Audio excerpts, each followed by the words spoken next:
할렐루야. 5월 2일 월요일 새벽 기도를 시작하도록 하겠습니다. 사도신경으로 우리의 신앙을 고백하시겠습니다. 나는 전능하신 아버지 하나님 천지의 창조주를 믿습니다. 나는 그의 유일하신 아들 우리 주 예수 그리스도를 믿습니다. 그는 성령으로 잉태되어 동정녀 마리아에게서 나시고 본디오 빌라도에게 고난을 받아 십자가에 못 박혀 죽으시고 장사된 지 사흘 만에 죽은 자 가운데서 다시 살아나셨으며 하늘에 오르시어 전능하신 아버지 하나님 우편에 앉아 계시다가 거기로부터 살아있는 자와 죽은 자를 심판하러 오십니다. 나는 성령을 믿으며 거룩한 공교회와 성도의 교제와 죄를 용서받는 것과 몸의 부활과 영생을 믿습니다. 아멘. 찬송가 26장 찬양하시겠습니다. 찬송가 26장입니다.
신약성경 고린도전서 1장 1절부터 17절까지 말씀입니다. 고린도전서 1장 1절부터 17절까지 말씀입니다. 신약성경 263쪽입니다. 고린도전서 1장 1절부터 17절 다 찾으신 줄 알고 저 여러분이 한 절씩 교도하겠습니다. 하나님의 뜻을 따라 그리스도 예수의 사도로 부르심을 받은 바울과 형제 소스데네는 고린도에 있는 하나님의 교회 곧 그리스도 예수 안에서 거룩해지고 성도라 부르심을 받은 자들과 또 각 처에서 우리의 주 그들과 우리의 주 대신 예수 그리스도의 이름을 부르는 모든 자들에게 하나님 우리 아버지와 주 예수 그리스도로부터 은혜와 평강이 있기를 원하노라. 그리스도 예수 안에서 너희 하나님의 은혜로 말미암아 내가 너희를 위하여 항상 하나님께 감사하노니 이는 너희가 그 안에서 모든 일 곧 모든 언변과 모든 지식의 풍족함으로 그리스도의 증거가 너희 중에 견고하게 되어 너희가 모든 은사에 부족함이 없이 우리 주 예수 그리스도의 나타나심을 기다림이라. 주께서 너희를 우리 주 예수 그리스도의 날에 책망할 것이 없는 자로 끝까지 견고하게 하시리라. 너희를 불러 그의 아들 예수 그리스도 우리 주와 더불어 교제하게 하시는 이는 미쁘시도다. 형제들아 내가 우리 주 예수 그리스도의 이름으로 너희를 권하노니 모두가 같은 말을 하고 너희 가운데 분쟁이 없이 같은 마음과 같은 뜻으로 온전히 합하라. 내 형제들아 클로에의 집 편으로 너희에 대한 말이 내게 들리니 곧 너희 가운데 분쟁이 있다는 것이라. 내가 이것을 말하거늘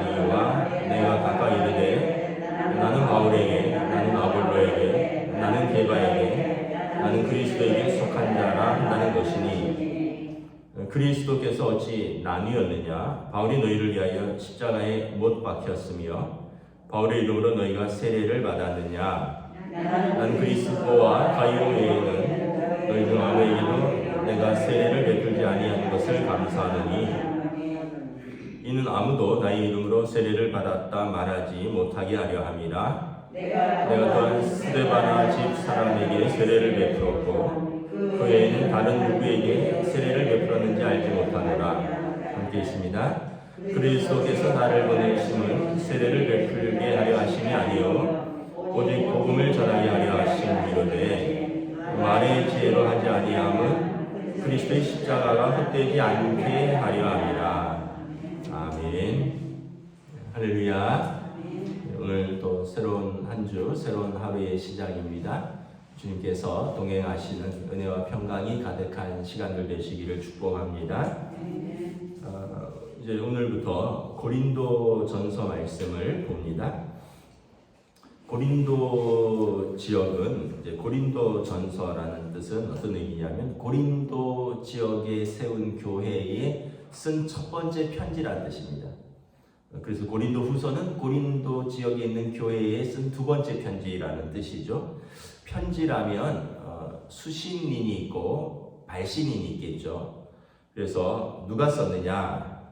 1절에 보면 하나님의 뜻을 따라 그리스도 예수의 사도로 부르심을 받은 바울과 형제 소스데네는 바울 사도가 이 고린도서에 이제 발신인 편지를 쓴 분이라는 것을 알 수 있죠. 그럼 수신인은 누구냐? 고린도에 있는 하나님의 교회, 곧 그리스도 예수 안에서 거룩하여지고 성도라 부르심을 받은 자들과 또 각처에서 우리 주 곧 그들과 우리의 주 되신 예수 그리스도의 이름을 부르는 모든 자들에게, 첫째는 고린도에 있는 하나님의 교회에게 썼다는 것입니다. 그리고 또 이 글을 읽는 모든 자들, 예수 그리스도의 이름을 부르는 모든 성도들. 그래서 1차적으로는 고린도 교회에 썼고 또 그 당시는 이제 회람 서신이라고 해서 편지를 이렇게 돌려가면서 읽거든요. 그래서 이 편지를 읽는 모든 성도들에게, 그러니까 오늘 저와 여러분에게 우리 교회에도 쓰신 편지라고 보면 되겠습니다. 고린도 지역은 어떤 지역이냐 하면 바울 사도가 이제 2차 전도 여행 중에 이제 유럽으로 가게 됩니다. 이제 유럽이라면 이제 지금의 이제 그리스입니다. 그리스. 그래서 터키 쪽에서 배를 타고 첫 번째 유럽으로 간 밟은 땅이 그 마게도냐 지역, 그러니까 빌립보 성입니다. 그래서 이 그리스 지역을 북부 지역과 남부 지역으로 나뉠 수 있는데, 북부 지역은 마게도냐 지역이라고 하고요, 남부 지역을 고린도 지역이라고 합니다. 아가야 지방이라고 하는데, 북부 지역의 큰 도시가 이제 빌립보, 데살로니가, 그리고 아덴까지. 근데 아덴은 사실 중심이고 아테네죠, 지금의. 그리고 남부 지역 아가야 지방의 큰 도시가 고린도입니다. 그래서 뭐 우리가 세계 지리나 뭐 이런 걸 잘 알기는 어른들이 어렵지만 대충 유럽에 있는 도시구나. 그리고 지금의 그리스 남부 지역에 있는 고린도라는 지역이구나. 고린도라는 지역은 이 항구 도시입니다. 그 고린도 지역이 이제 그리스라고 했잖아요. 그런데 이제 그리스에서 본격적인 유럽으로 가려면 그리스는 그 유럽의 초입인데요. 거기가 터키와 그리스 사이에 조그만 바다가 있습니다. 에게해라고. 그래서 그 에게해를 거쳐서 이렇게 남쪽으로 해서 쭉 가면 이제 지금의 대서양이 나오는 겁니다. 그러면서 이제 로마, 스페인, 뭐 영국, 프랑스 이런 유럽으로 가는 길인데, 배를 타고 먼 길을 가는 길은 풍랑도 있고 또 길도 멀고 이래서 그리스를 이렇게 가로질러서 가서 그리스의 건너편에서 배를 타면 상당 기간 단축할 수 있는 거죠. 그러니까 고린도는 그리스의 아주 가운데 지역에서 좀 홀쭉한 지역입니다. 그러니까 우리로 말하면 이렇게 생각을 하시면 되겠어요. 우리가 인천항에서 배를 싣고 이제 일본을 간다. 그러면 일본의 어디 중심을 간다. 그러면 이렇게 인천에서 배를 타고 서해를 해서 남쪽으로 돌아서 제주도 쪽으로서 빙 돌아서 가는 방법이 있는데 이게 너무 머니까 인천에서 강릉까지 육로로 간 다음에 강릉에서 또는 속초에서 배를 타고 일본으로 가는 겁니다. 그러니까 그 고린도가 쉽게 얘기하면 우리로 말하면 인천과 속초 그 가장 짧은 그 가운데 육로라는 거죠. 그래서 그 쉽게 얘기하면 밑으로 멀리 돌아가면 1박 2일, 2박 3일까지 걸리고 기름도 많이 들고 시간도 많이 걸리는데 인천에서 이제 속초까지 간다 하면 반나절이면 가는 거리니까 그것처럼 고린도가 그 지역이라는 거예요. 그래서 거기가 굉장한 상업 도시입니다. 많은 물자들이 이제 오고 가는 곳입니다. 그리고 항구 도시고 많은 물자들이 오고 간다라는 이야기는 뭐냐면 돈이 많은 도시라는 거죠. 그 사람들이 많고 돈이 많으면 이제 두 가지가 있는데 첫째는 물질적으로 부유하다는 의미고요.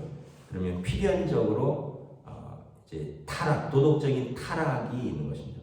많은 그곳에 이방 신전이 있었고 또 좀 문란한 성문화가 있었습니다. 이 고린도서에 보면 그런 표현도 있어요. 너희 가운데 그 아버지의 첩을 아내로 삼았다는 사람도 있도다. 이런 표현이 나옵니다. 그 얘기는 뭐냐면 아버지의 부인이 아니라 아버지가 젊은 첩을 얻었는데 아버지가 돌아가시고 나서 그 아들 중에 누군가가 아버지의 젊은 첩을 쉽게 얘기하면 어머니죠. 그걸 자기 아내로 삼았다. 그 정도로 고린도가 이제 그 이방 문화 또 그 우상 문화 그리고 아주 물질적으로 풍요한 도시라는 것입니다. 그래서 도덕적으로 아주 타락한 도시. 지금도 고린도는 이제 고린도의 해협이 뚫렸습니다.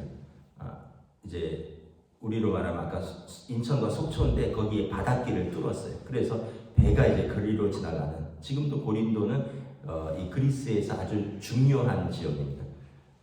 그곳에 이 타락한 세속도시 한가운데 하나님의 교회가 세워졌다라는 것이죠.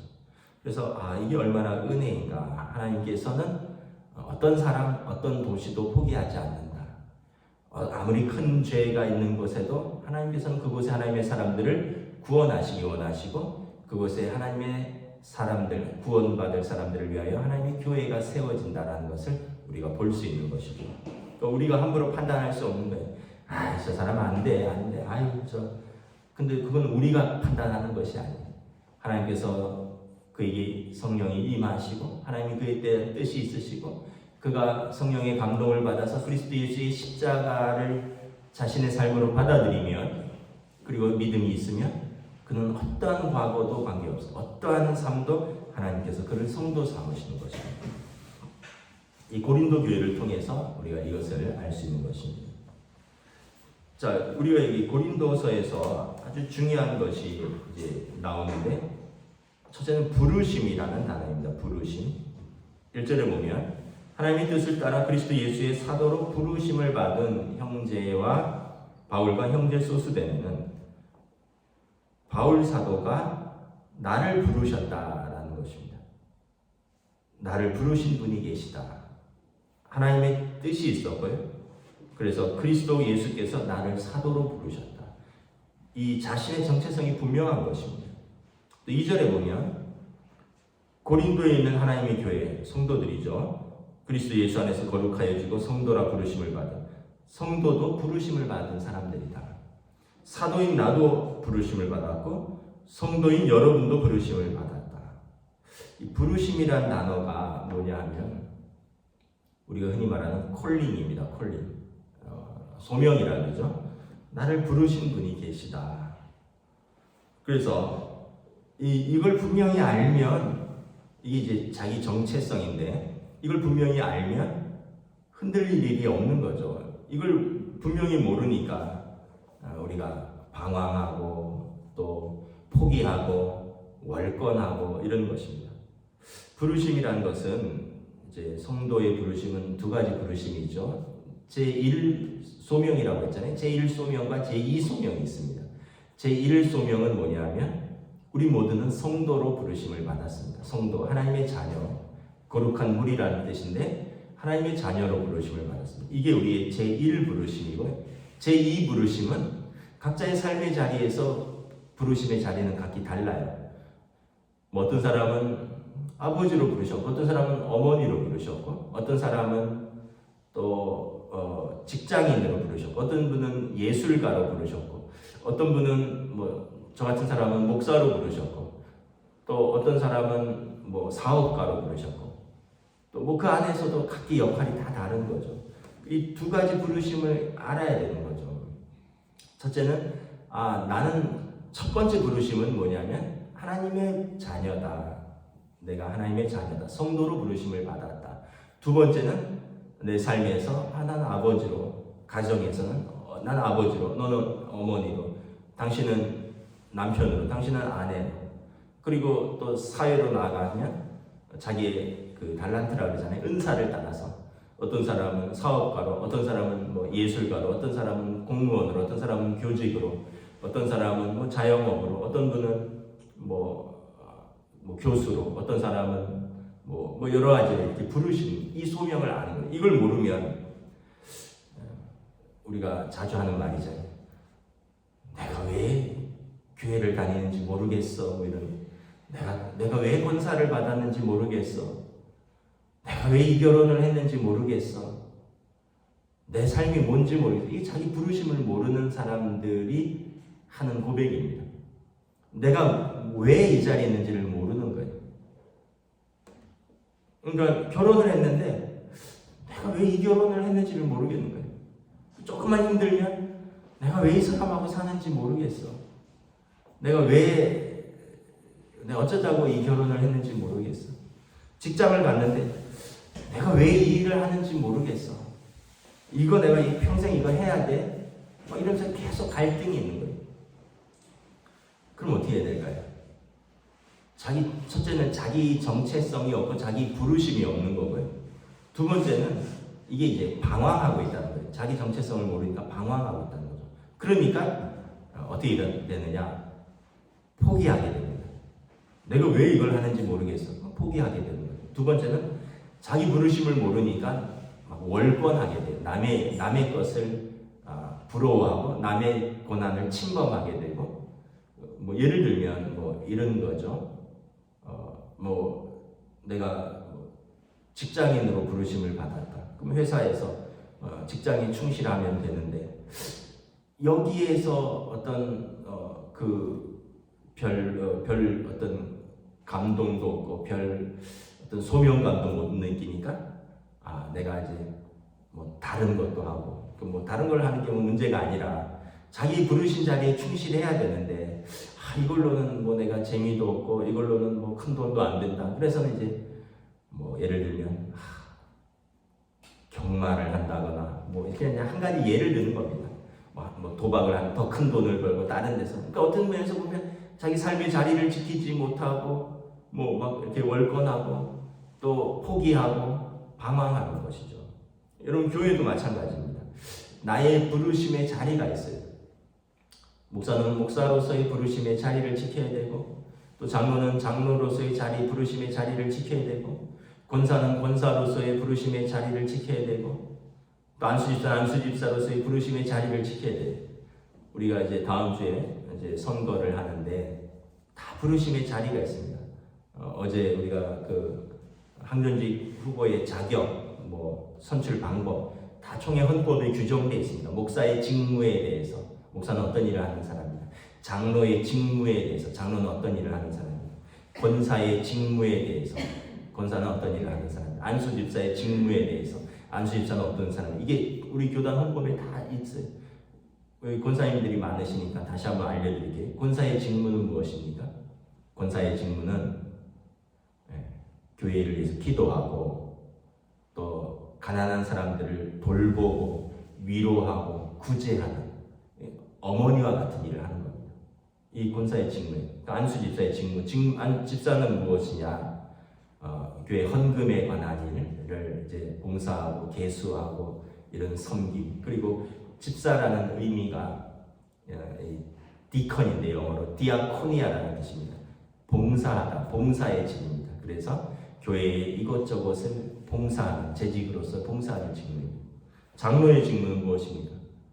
목사와 협력하여 교회를 치리하는, 교회의 법으로 교회를 이렇게 다스리는, 그래서 교인들의 대표로 치리하는 장로라 그러죠. 목사는 어떤 사람이에요? 목사는 가르치는 장로와 치리하는 장로를 겸한다 해서 말씀을 가르치고 또 교회법으로 성도들을 다스리는 뭐 이런 다 법인데, 근데 이제 자기가 그걸 모르면 내가 왜 이 직분을 받았는지 모르겠어.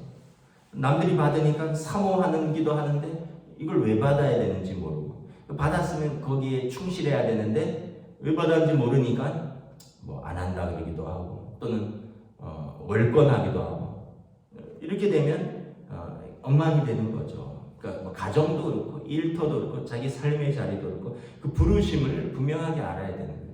부르심을 모르면 우리는 다 이렇게 삶의 자리가 뒤죽박죽이 되는 것입니다. 2절에 보면 성도가 어떤 사람이냐 또 말을 합니다. 고린도에 있는 하나님의 교회 곧 그리스도 예수 안에서 거룩하여지고 성도라 부르심을 받은 자들과, 성도는 어떤 부르심을 받았습니까?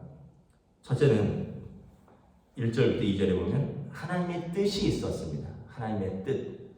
두 번째는 그리스도 예수 안에서 거룩하여진 사람들입니다.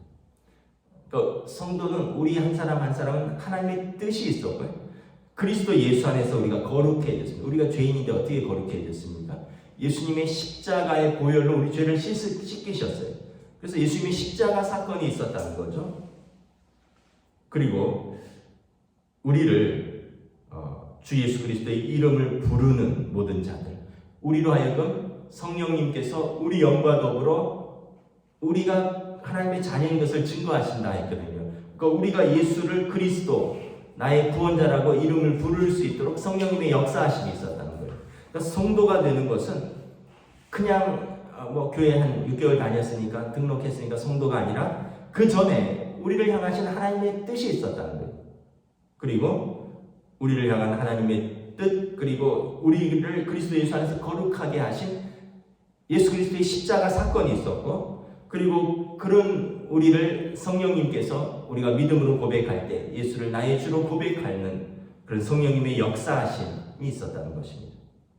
그리고 9절에 보면 너희를 불러 그의 아들 예수 그리스도 우리 주와 더불어 교제하게 하신, 성령님께서 우리를 주님과 교제하게 하시는 그런 성부 하나님, 성자 예수님, 성령 하나님의 삼위일체 하나님이 우리를 성도되게 하신다는 거예요.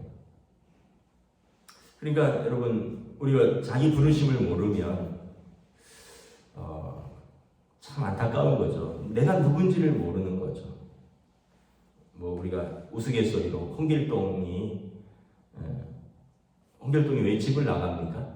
아버지를 아버지라고 부르지 못하고 형을 형이라 부르지 못하니까 이제 나간 거잖아요. 그 이제 조선시대의 어떤 신분사회 그건데, 나중에 홍길동이 나갈 때 아버지가 뭐라 그럽니까? 서자가 불쌍하니까 이제 호부 호형을 허하노라. 아버지라 불러도 된다, 형이라 불러도 된다. 옛날 조선시대에 서자니까, 첩의 아들이니까 아버지를 아버지라 못 부르는 거, 형을 형이라 못 부르는가 봐요. 근데 아버지가 홍길동이 너무 방황하니까 불쌍해서 이제부터 호부 호형을 허하노라. 근데 이제 그걸 이제 받아들이지 못하고 결국은 떠나게 되는 거죠. 여러분, 우리가 하나님의 자녀, 하나님 아버지라고 부르는 것을 우리에게 허하셨어요. 그런데 그걸 못 부르는 거예요. 하나님 아버지라고 못 불러요. 왜? 하나님이 살아계시다면 나에게 이런 일이, 하나님이 과연 살아계시, 하나님께서 나를 사랑하신다면 계속 방황하니까 하나님 오실 때는 참 홍길동 같은 거죠. 이제 불러도 된다니까. 이제 내가 너를 사랑한다니까. 근데 왜 그만 방황하고 돌아와? 근데 계속 방황하는 거죠. 사실은 이제 오늘 본문이 1절부터 17절까지인데 이제 주일 본문하고 월요일 본문을 합쳤습니다. 이 주일 본문으로만 하고 있는데 이 본문은 다 읽었는데 10절부터는 내일 잠깐 언급을 하도록 하겠습니다. 그리고 고린도 교회 안에 좀 네 가지 분쟁이 있었던 것을 이제 내일 잠깐 설명을 하도록 하고 오늘은 여기에서 정리하도록 하겠습니다. 우리는 하나님께서 뜻을 가지고 예수 그리스도의 십자가로 거룩하여지고 성령 하나님께서 우리를 예수 그리스도와 교제하게 하시며 예수를 나의 구원자로 고백하게 하시는 삼위일체 하나님의 역사하심 가운데 부르심을 받은 성도다. 그래서 우리의 정체성을 알고 우리의 부르심을 알면 두려울 것도 없고, 왜냐하면 나를 부르신 분이 나를 책임지실 것이니까. 두려울 것도 없고 방황할 것도 없고 월권할 것도 없고 포기할 것도 없는 것입니다. 오늘 또 저와 여러분의 이 제1소명을 알고 또 우리의 각자의 삶의 자리에서 제2소명, 각자의 삶의 자리에서 두 번째 또 부르심을 충성스럽게 감당하시는 저와 여러분 되시기를 주님의 이름으로 축복합니다. 아멘. 기도하겠습니다. 하나님 은혜를 감사합니다. 오늘 바울 사도께서 고린도 교회를 개척하고 또 그곳에서 하나님의 이름을 부르는 거룩한 성도들에게 하나님의 말씀을 따라 목회 서신을 씁니다. 그리고 이 고린도 서신을 통해서 또한 고린도 교회에 주시는 말씀이기도 하며 또 오늘 우리 교회에 또 저와 우리 성도들이 함께 들으며 신앙생활을 해 나가면서 우리가 하나님의 뜻을 따라 우리가 분별하고 또 지켜나가야 하며 우리가 힘써 붙들어야 할 것은 무엇인가, 고린도전서를 통해서 다시 한번 돌아보는 시간 될 수 있도록 인도하여 주시옵소서. 오늘도 우리의 삶의 부르심의 자리로 나아갑니다. 먼저 우리를 성도로 부르셨고 그렇게 부르신 우리를 세상 가운데 가정으로 일터로 파송하셨습니다. 우리의 또 삶의 자리에서 또 제2의 부르심을 오늘도 충성스럽게 믿음으로 잘 감당할 수 있는 하루로 성령님 인도하여 주시옵소서. 감사를 드리오며 우리 주 예수 그리스도 이름으로 기도드리옵나이다. 아멘. 하늘에 계신 우리 아버지 이름을 거룩하게 하시며 아버지의 나라가 오게 하시며 아버지의 뜻이 하늘에서와 같이 땅에서도 이루어지게 하소서. 오늘 우리에게 일용할 양식을 주시고 우리가 우리에게 잘못한 사람을 용서하여 준 것 같이 우리 죄를 용서하여 주시고 우리를 시험에 빠지지 않게 하시고 악에서 구하소서. 나라와 권능과 영광이 영원히 아버지의 것입니다. 아멘.